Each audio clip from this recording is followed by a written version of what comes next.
Good morning, Faith, and everyone listening. Faith joining me once again for Sunny Side Up. Faith, thanks for being here. How are you doing this morning? I'm tired. Tired, huh? Okay. Well, I have some fun new sound effects, so we're going to see if they can naturally find a way into this episode. Yeah, I'm kind of loving finding sound effects lately, so it's definitely been my jam. Like, ooh, I could probably use this. So I'm like slowly collecting a bunch to like throw in the back. But it's more fun to like find sound bites through content, you know. But we'll see as that comes. My first question this morning is Banana Ball rigged? What do you think? Is it rigged? Rigged, yeah. How would it be rigged?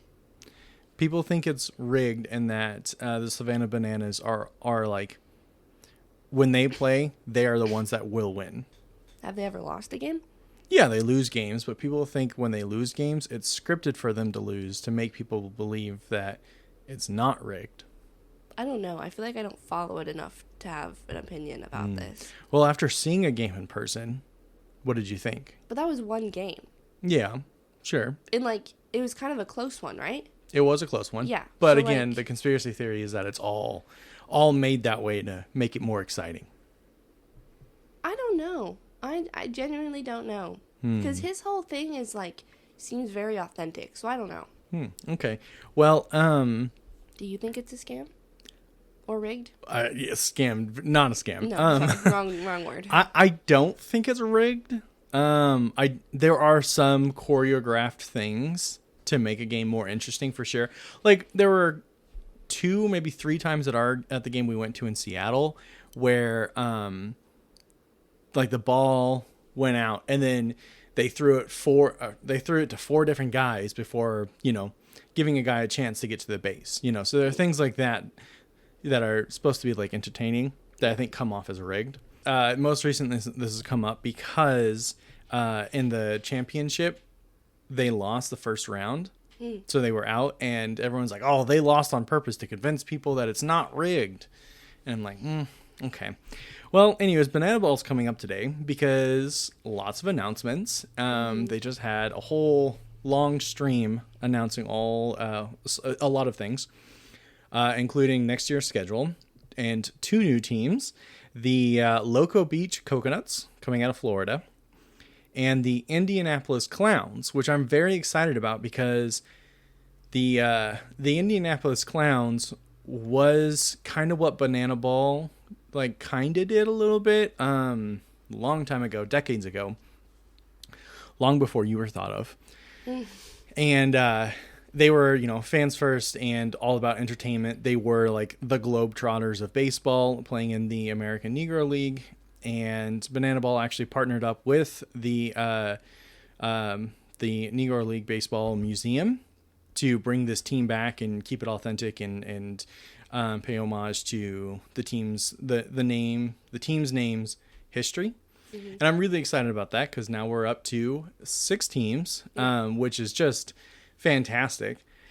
And even better news, I think, other than the league expanding, is that they're coming to Boise, where we live, and I'm so excited. And not only are they coming to Boise, but my team is coming to Boise, the Texas Tailgaters. And I could not be more excited.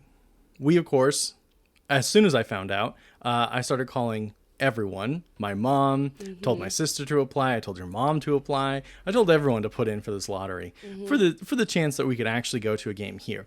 And they're going to be playing at the Albertson Stadium. It holds like half the number of people that the Seattle Stadium held. Yeah. So it's going to be a lot smaller, and therefore, even though it's a smaller market out here, there are people who travel. Like we met someone who traveled all the way from California to Seattle for that game. And so I'm also expecting people to travel here. Now, the Boise airport is not as easy to get to as like the Seattle airport. They have less direct flights. So I'm hoping that makes it a little bit better because then as many people won't want to pay for flights, Oh, yeah. So I'm hoping, I don't know. This is the sports event. This is like the sports league that is flocking everyone to go to, right? People are willing to travel long distances for this. So I think it's going to be hard. Physically buy tickets like you can for other sporting events. Well, you can't as easily, but yeah. Oh yeah, it like makes people want to go more, and so they're more willing to travel because it's like, oh, this is my chance. You know. You're right. Yeah, and tickets are so financially accessible, but you know, you also have to win your chance twice over to actually get tickets. You know, first to actually be allowed to buy a ticket, and then secondly to actually then, you know, buy a ticket once you're in the second lottery. So I'm crossing my fingers. I'm hoping one of us can actually win this, and that we can go to another Banana Ball League next year in April. I would be so damn excited.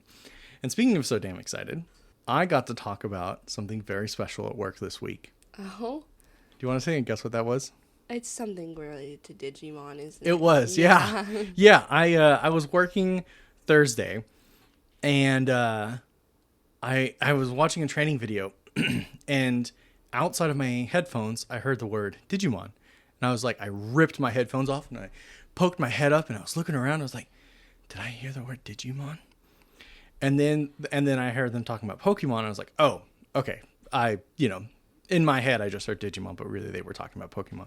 You're insane. And then about 20 minutes later, I peeked out from around my screen, and somebody was watching some gameplay of the new Digimon game. And I was like, oh my God, this is my chance. You're insane. So I don't talk to coworkers. No, I have a lifelong belief that you shouldn't be friends with coworkers because it's a quick trip to HR, being friends with coworkers. So lifelong policy against it. And as a result, I don't socialize all that much with coworkers, unless they bring up something very special to me, in which time they did. And so it's not necessarily a break my rule to go socialize. It's just a break my rule to be friends outside of work. But I got up and I walked over and I sat down next to the guy watching the gameplay. And I was like, hey, I don't get to talk about Digimon with anyone. And I see you watching this. Do you play the game? And he goes, no, I haven't yet. But we were just talking about it. And I was like, oh, shit, I was right. And then he's like, I think I'm going to go buy it tonight. Oh this looks gosh. really good. I've never played a Digimon game. I've never watched any show. I know nothing about Digimon, but this looks awesome. And I'm like, yes! You know, I was so excited. So excited. And then the one of the other guys heard that he was previously talking about Digimon, and he got up and he walked over. He's like, are you guys talking about Digimon again? You guys are like Voldemort when his name gets called and everybody just flocks. Yeah.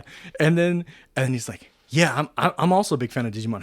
Have you played before? And he was talking to me. I'm like, dude, I've pretty much played every single game, and I have watched almost every single piece of like visual media for Digimon that has ever been released. So yeah, I've been a fan since 1999, a big fan.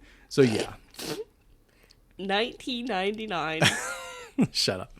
And I was so excited to get to talk about Digimon at work. We talked about Digimon for almost an hour at work, and it was great. That's okay, but playing video games at work is not? Well, I didn't get caught talking about Digimon. No, I'm just saying, like, knowing or like hearing about your boss, I'm surprised he didn't. He doesn't work in our area. Oh. I guess I've never told you that. No, he works on the floor above us in a whole other office. His office was on the same floor as you guys. No. We have to. Yeah, no. His office is away from ours. Oh, okay, that makes sense then. Yeah, because he isn't like, his role is not classified as IT. It's classified in the sales department. Oh. So he works in the sales pit. Oh. Where all the other salespeople are, and I work down in the IT. I would say dungeon, because usually IT's like in the dungeon, and our room is always freezing cold and dark. But it's actually on the first floor. Oh. With windows all around, but the windows are always covered, and the AC is always full blast. Okay. Anyways, I found out also everyone brings space heaters in the winter, and I'm so excited to have a space heater under my desk because I thrive with a desk heater under my desk. I've been made fun of it since freshman year of college by anyone I've ever lived with for how much I have a space heater always on underneath my desk. So I'm excited to get to do that at work too. Okay. It's my favorite winter thing is a space heater under the desk. I know. So, talked about Digimon for an hour, and I was so excited to share all this and like convince people, because the other guy that liked Digimon hadn't bought the game yet, and I nail in the coffin convinced these two people to get Digimon, and then a guy who sits like, so the IT is kind of like partitioned off just a little bit, Yeah. and a guy that's like around the corner in the back of the partitioned smaller part of the IT space heard us talking about Digimon, and he walked over and he's like, "You guys talking about Digimon?" Oh, so it's just a bunch of IT nerds talking about Digimon. And so he's like, "Yeah, I've been playing the game too." And he's like, "Yeah, I got like something over like 30 hours." And I was like, rookie numbers. I've got over 50 hours. At that point in this conversation, I now surpassed 60 hours this morning. It's literally all I've done. I'm glad you have nerdy friends at work now. Yeah. And then so we talked about Digimon for an hour, and then they switched the conversation to Magic the Gathering, and I was like, okay, I've got nothing to contribute here, so I just kind of sat quietly until the conversation died and went back to my desk. But I was very happy to talk about Digimon at work for so long, and convinced two people to go home and buy the game. So they're playing it right now. Had people join your little cult. Yeah. They're welcome. Uh-huh. They're welcome. Uh-huh. Before I switch to anything else, did you have something you wanted to bring up today? I don't think so.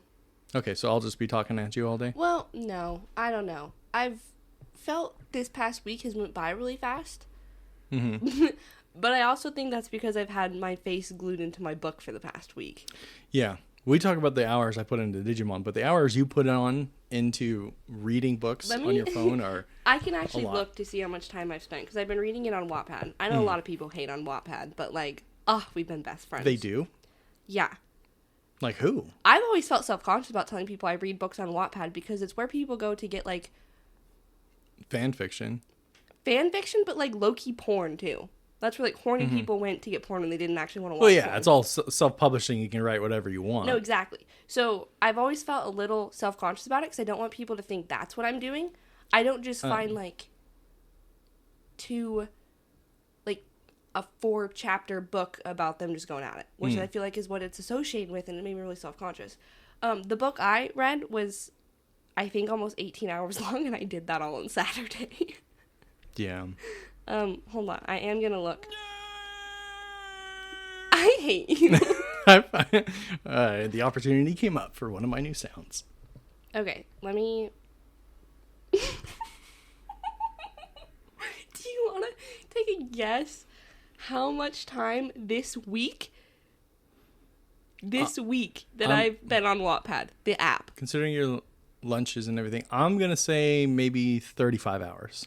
Okay, you're close. It's 39 hours and 51 minutes. Ooh. For this week. Just the week. But yeah, I do read it at lunch when I get home, when I wake up. I don't know, this book. And this, like, author has, like... Let me actually pull the author up in case anybody is interested. Sorry. A few moments later. I think it starts with, like, bubble something. I don't know, but... I do really like... Well, while you're looking this up, I will also share that if anyone ever finds the writer Griffin Duck on any of these, please let me know. I've desperately been searching for her books for many, many years, and she appears to have taken everything off the internet, which I'm very sad about, and including the only 2 social media platforms she had was Twitter, which she deleted, and a Tumblr, which she's also deleted, and someone else took her username. And I reached out to that person, and she's like, I'm not the same Griffin Duck. I'm like, motherfucker. So I've been looking for her for years, but if anyone can find her, I know about her is that she's a librarian, and that's it. Maybe what did she write, Michael? Maybe that would... It was all Harry Potter fan fiction. Okay, there you go. That would be helpful information. Okay. Well, anyways, she writes more than that, but it's mostly Harry Potter. That is Bubbers, Bubbers. Okay. Anyways, I don't know. Something about the I don't know. It's very good. Her books are like long too, so you actually get like more of like a plot and like a lot of background on a lot of her characters. Like she's really good at like writing her characters, and then she always puts mood boards with her characters, so you can like Oh, interesting. have like more of like, because I'm really bad at visualizing characters. Yeah. So having this, I like just immediately picture her mood board, and I can like very much picture them, what they're wearing, like more of their vibes. It's great. I really, really like this author. So if you're interested, she has, the first one is about the first two, and then the second book takes two friends from that group and then does the second book, and same with the third one. So you get stories of like a bunch of different friends, which again just helps broaden like the characters, like you learn more about them. Mm-hmm. And then she also has another one of one of the characters' POVs, and then like a completely new series. But the one that I'm reading, there's technically 4 books in the series, and I'm almost done with the second one. I think I have like 2 or 3 more chapters. And they both had like at least 50 chapters. Big books? Yeah. Yeah. So I'm almost done with that one, and then I'm going to go on to the third one, which I'm really excited about. So anyways, I haven't touched any of my fall TBR yet because I've been reading these. And when I tell you my face has been glued to my phone, every waking minute I get, I've been reading. Yeah. Except for last night I did play The Sims for a little bit. But I did make the characters in my Sims. So there's that. Anyways, that's Beautiful. what I've been doing. And Okay. I did reorganize my bookshelf last night because I bought new books and had nowhere to put them. And now you have to get rid of some books, don't you? Is that No. what you're saying? Okay. Here's the thing. Here's the thing. I have a book I want to get rid of. It's, if anybody listens to this that likes Akatar, please don't burn me at the stake for this. I don't really like the last book in that series. I DNF'd it like 2/3 of the way through. It was like a 600-page book. It's the Silver and Flames. It's Nesta's story, which is a whole, I could spend like 30 minutes talking about this. So I'm just going to go over it quickly. I didn't really like her book. Everything about it, I got 2/3 of the way through, and I just realized that, like, it wasn't just her either. I, like, genuinely just didn't care anymore. Like, about these characters, about everything, I, like, just genuinely didn't care. I was like, yeah, I kind of know what's going to happen. I kind of figured it out. I don't really care anymore. Whatever. I can just end the story in my imagination, and I'll be happy. Like, I'm not itching to read the rest of it. Uh-huh. So I did DNF it, and I know a lot of people would burn me at the stake, because that's, like, their favorite one. Even my friend Rochelle kept telling me, you have to finish it. And I haven't told her that I DNF'd yet because I know she's going to be sad. But anyways, that's one of the books I want to get rid of because I finally just decided, because like physical books that I buy that I've listened to on audio, I want to like read again because I want to like physically read them again. Akatar is not one that I think I will ever read again. It was great the first time, but personally, I would have stopped at the 3rd book. I would have kept it a trilogy instead of continuing. Sure. Again, I know that I'm probably going to get burned at the stake for that opinion, but... And anyways, DNF stands for did not finish, oh, yeah. by the way. Sorry. Did not finish. I feel like it's a niche term in only a few areas. Yeah. Yeah. Of like big hobbies. Yeah. Or media hobbies, I should say. So anyways, I finally took my bookmark out of the book the other day too. Or yesterday, last night. Because nail in the coffin. I know I kept it in there and I was like, oh, I might come back to it. Like, I don't know. I might come back. But it's a big book and I have so many books on my shelf that I would read over that one. And like, if I had the choice, like I kept buying new books instead of reading that book. That's kind of when I knew I was like, hey, I'm done with this. I like have no interest. Like, I'd be like, oh, I kind of want to read. And then I'd be like, well, I can read that book. And I instantly didn't want to read anymore. So that's how I knew. Yesterday was a nail in the coffin. I officially took my bookmark out and I closed it. And if I ever do want to finish it, I do have it on Audible. So I have a backup. Uh-huh.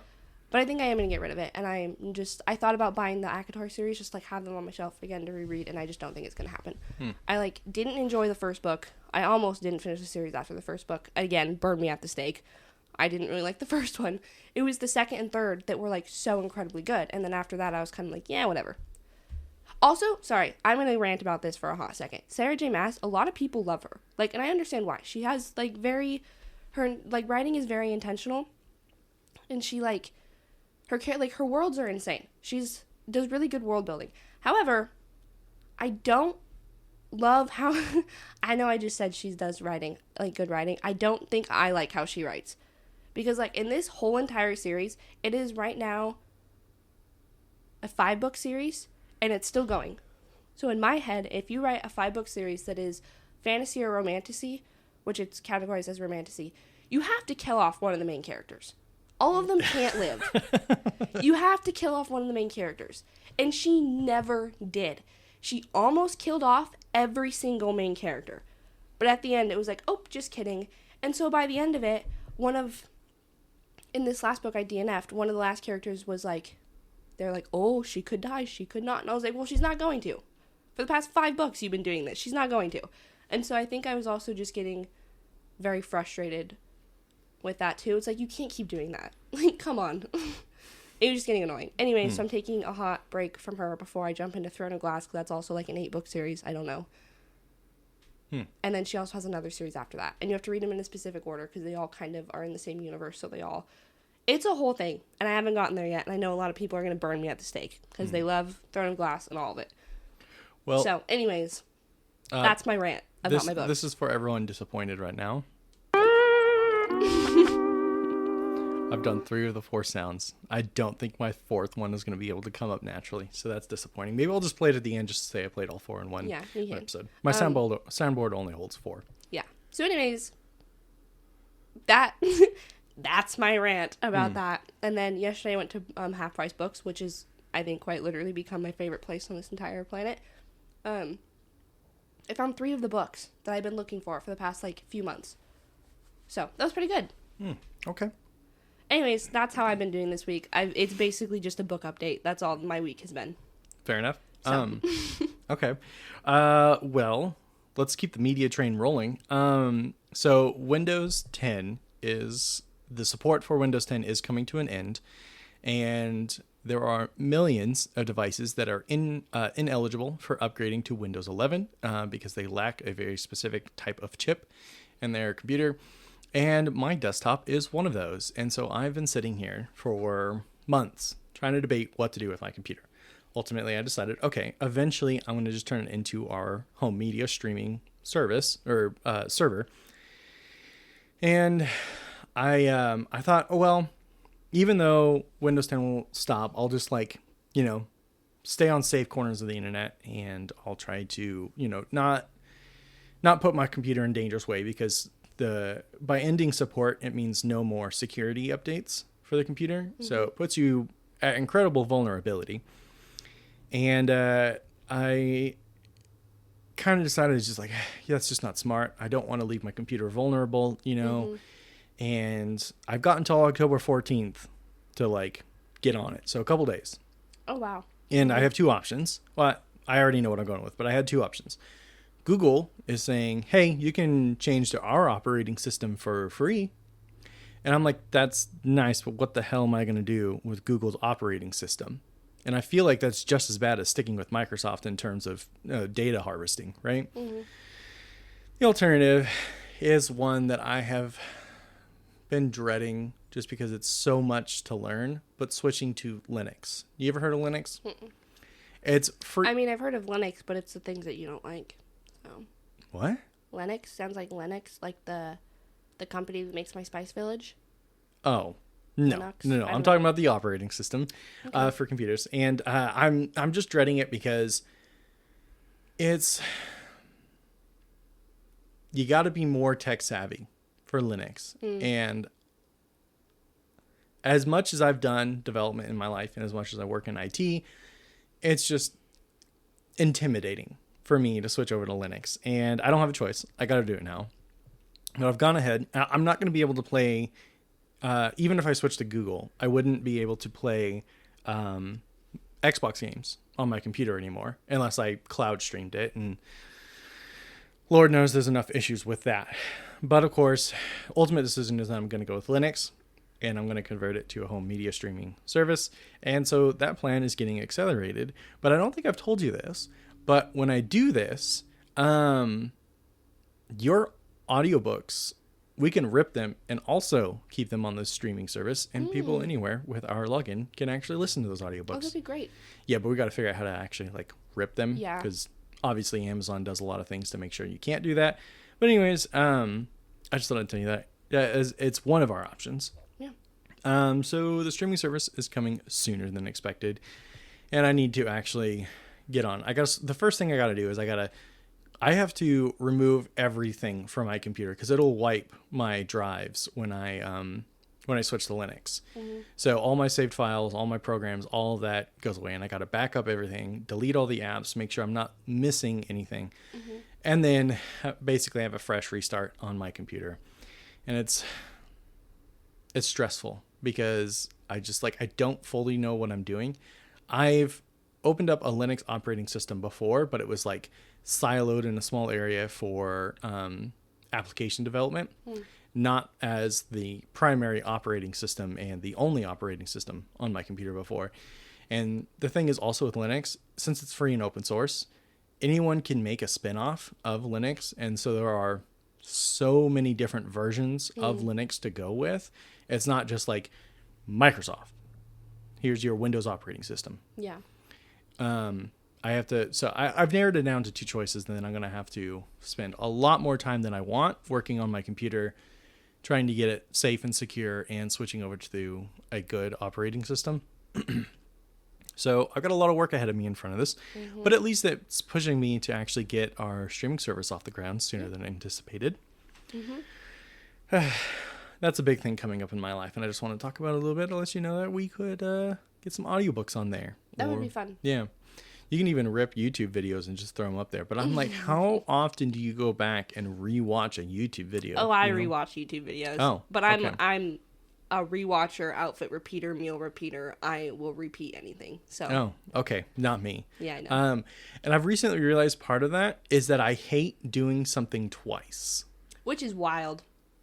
I watch the same things over and over and over. And do the same things over and over. I'm a creature of habit. I like what I like. Okay. Well, I like experiencing new things. I feel like life's too short to just re-experience the same thing over and over.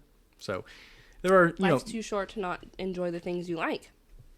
But there are so many things out there that I don't know that I like because I haven't experienced them yet. That's my thought. I don't know. I'm having a great time. Okay. Well, one more thing I wanted to talk about today is that I have updated some statistics for my efforts to get to a certain completion percentage of every video game I've ever played in my life.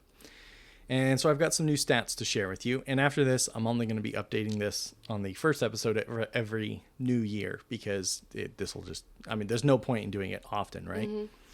So once a year I'm going to be doing this, but because I just got these rigged up, I want to share them here for you. So I started off after looking at every game that I haven't finished, and I calculated all the hours, right?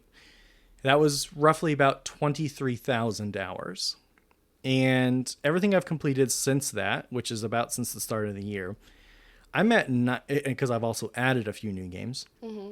And I've DNF'd a few games where I'm like, okay, probably never going to go back and play these games because I don't want to do them twice, like Mass Effect. Not only have I played the Legendary Edition, but then I'm going to have to go back and play the original games, like multiple playthroughs to get all the achievements. And I just don't want to do That's a long game, too. Yeah. Yeah. And so can't do it. But of what I have left in my list, 19,658 hours remaining. That puts me at a completion percentage of 14.53%. Now, the total number of games that I have, including the new games I've added to the list this year that I've started, is 343 games. Some of those, of course, are like 1,000+ hour games. Can you hit the button that says nerd? Thanks. Sure. Oh, I almost had an organic way to play my other one too right there. Oh well. I have in my life completed 108 games. 100% all the achievements. So that relieves me with the remaining 235 games to play.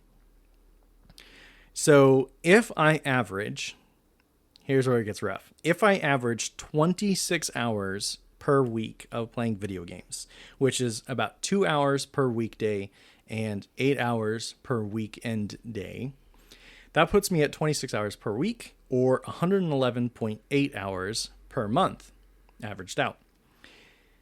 Do you want to take a guess at how many months it would take me to finish this library? Like years. Oh, that's an understatement. It would take me 175.8363 months, or as that puts me at an estimated completion date of guess. I don't know. I can't do math in my head right now. Okay, the estimated completion date. Like 3 years or something. May 11th, 2040. You're insane. 3 years, my ass. You're insane. Did you think that 12 times 3 was I don't know. 175? Again, I said I was tired. I've been reading so much, Michael. My brain is a little shut off. Okay. Well, No, that's insane. And you're going to have even more because then when we have kids, they're going to want to play silly little games and you're going to have more to add to that. yeah. Well, I also thought like this date entirely unrealistic for me to actually finish by, because once we have kids, obviously I can't play 26 hours of video games per week, you know? Yeah. That's going to shoot down to, you know, maybe like 5 hours a week, you know, if I'm lucky. Yeah.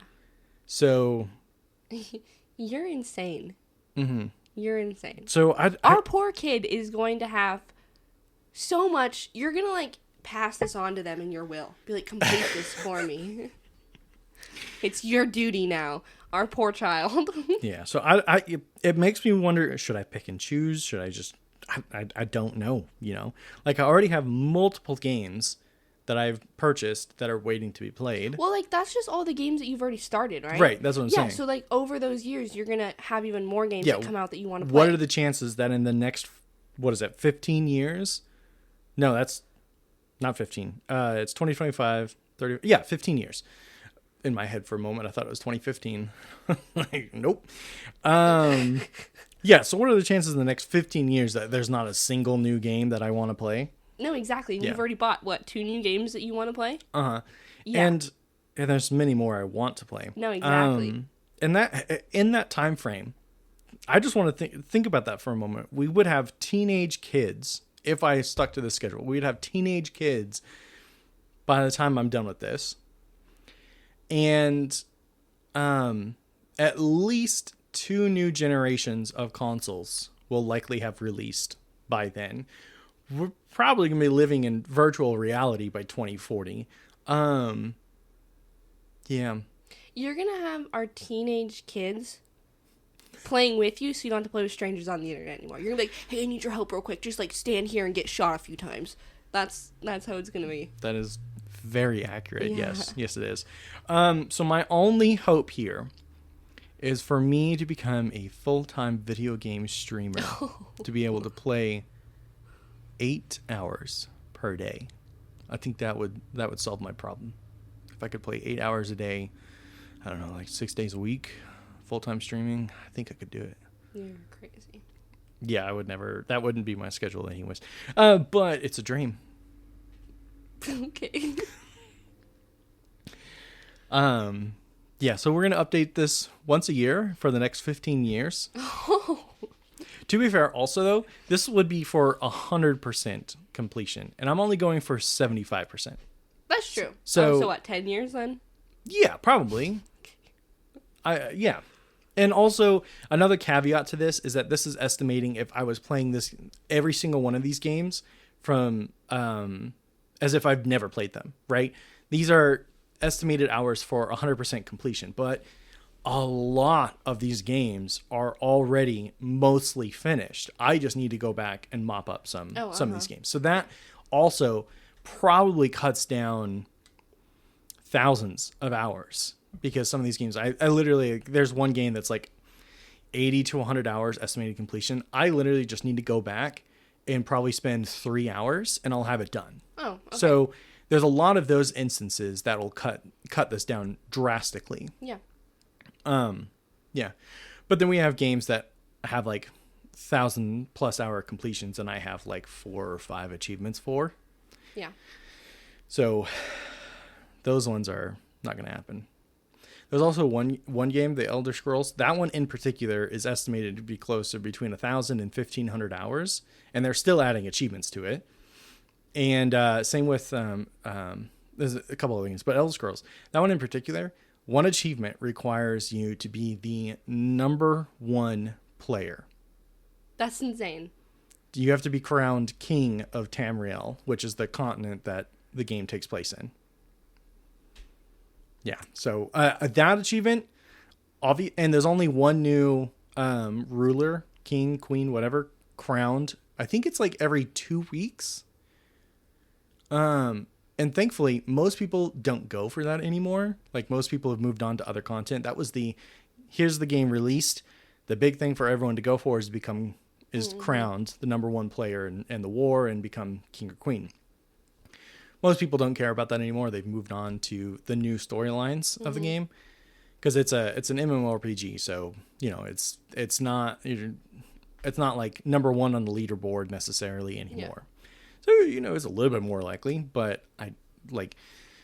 I looked into the amount of work it would take to actually get there to today, and it's insane. Like, I would have to play like 6 hours every single day for 2 weeks to try and get enough points to rank up above everyone else to get it. You're insane. So that's never going to happen. Obviously, never going to happen. Yeah. So those are my statistics for my video game library, and it's a little sad because I think I'll probably die before I actually get there. I think you will too. Oh, you think you're going to die in the next 15 years? Oh my gosh. You're going to be a single parent? No, I think you're going to die before you finish this, because you're just going to keep adding to it. Yeah, I mean, 15 years is a long time for a lot of really good games to come out, you know? But I like that you have a goal and you've got it set. And lots of statistics. Yeah, because then at the end of your lifetime, you can see how far you actually came. Yeah, exactly. We're going to round out today's episode with the fact that it's it's banned book week. And it's coming to an end. And so we thought we would pick our favorite banned book to share as our recommendation today. But before we get there, because this did not come up organically, I need everyone to hear my final sound effect. And I promise to be better about not overloading sound effects in the future. I'm just very much enjoying finding these. But here we go. What can I do for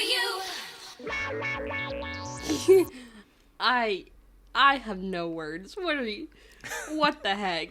It's from one of the best Final Fantasy games of all time. So, oh, is it? Yes, it is. Yeah. And eventually, because also that's another series that I haven't played a single one of that game series or franchise. Yeah, not just the series, but the whole franchise. I haven't played it on Xbox ever before. Played it on PC, played it on PlayStation, but not Xbox. So therefore I have no achievements, but I want to play that entire franchise start to finish. And there's 16 games? There's 16 of one. And that's just the main series. No. No. Two of those are cut out because two of them are MMORPGs. One of them is shut down. The other one is another 1,000+ hours. So I'm going to skip those two particular games. But yeah, and then they have all kind of like offshoot games too. My banned book is Hitchhiker's Guide to the Galaxy, and fantastic book, great movie. The answer to life, universe, and everything is number 42. But this book was banned because it challenges religion. Oh. So there we go. What's your book? Well, let me look, because you gave the reason. Let me see if I can find the reason. I don't know if this is going to give the reason, so I looked it up earlier. So a few moments later. Gosh. Okay, ow, I just hit my leg on the thing. The book I actually want to say, because I know it would be banned if it was actually published, is the one that I've been reading this week by the author. The Dramini? Oh, no, the one you read. Okay. Yeah, the one I've been reading. It's called Head Over Heels by that author. But it's a gay romance, so like it would be banned heavily, and there's a lot of like violence and stuff in it, and it's a whole thing. It would be banned. Okay. So that's like what I want to answer, but it's not a published book that's actually on any list. So the book that I will give you is just ACOTAR, the first and second one. The book you don't like, you're gonna recommend? No, because A Court of Mist of, oh my gosh, that's the second one. A Court of Thorns and Roses is the first in the series, and it's banned, but so is the second one in the series, and that's the one that I really enjoyed. And I have a feeling here in the next however long, they're going to ban this entire series. Those books are already on the banned list, by the way. What books? ACOTAR. No, I know. Oh, okay. I was saying, like, these are the published, like, actually published banned books. Oh, the one I gave you were before saying wasn't that the actually future published. books are going to be banned too. No, yeah. Okay, Because it's gotcha. a series of 5 right now, and if those 2 are already banned, I guarantee you they're working on getting the rest banned. Sure. So, anyways, I think it doesn't say why they're banned. They're romantasy though. Yeah. So, Yeah. yeah. Was there sex in them? Well, there you go. So, yeah. Yeah. That's why. Okay. But they're good books, so if you want to read them, I don't know. I feel like right now you can kind of pick any book and it'll be banned. Especially in, like, fantasy and romantasy right now. Mm-hmm. Because I'm pretty sure House on the Cerulean Sea is also banned. There's a lot. Yeah. There's a lot of books that are banned. Dozens of pages. I saw there were dozens of pages of books on Barnes & Noble listed underneath the banned book section. But Yeah, there's many, which is... I feel like we could spend a whole other podcast talking about that, so we'll just end it there. Okay. Well, I'll take us out by a reminder that don't forget, the Nazis are the ones who banned books. So don't stand behind banned books.